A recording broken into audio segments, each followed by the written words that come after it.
What's up, everybody? I'm Tony. I'm here with My Chemical Romance, and we're on the Big Day Out tour. These guys are one of the headliners. They actually usually play right before we skate.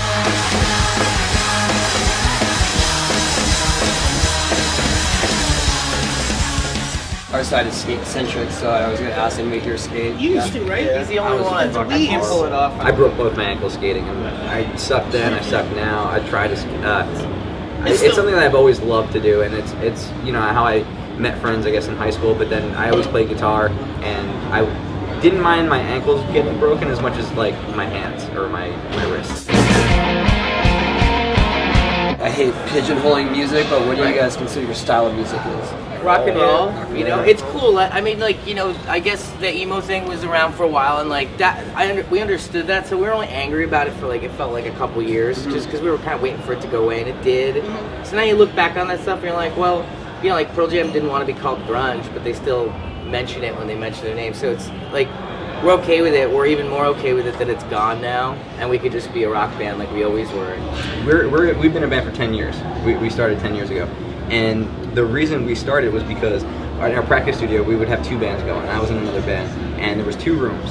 And one room would be the practice room, and one room would be the video game room. So when my band would stop practicing, then I would go in the other room and I would get high and I'd play Tony Hawk Pro Skater. and then they would start practicing.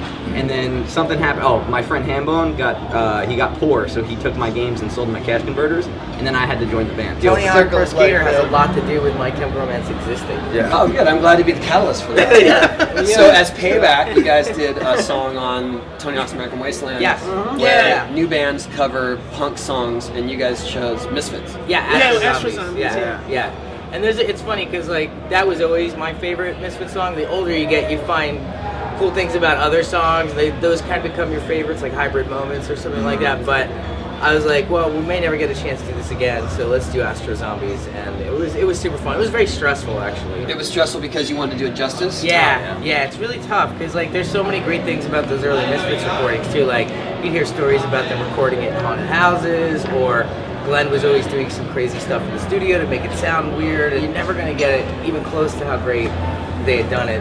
But then what was cool is we got to, so the band kind of blew up then, and we got to play that song live, and a ton of kids had no idea what the song was or who the band was. So even kids wearing Misfit shirts. That's amazing.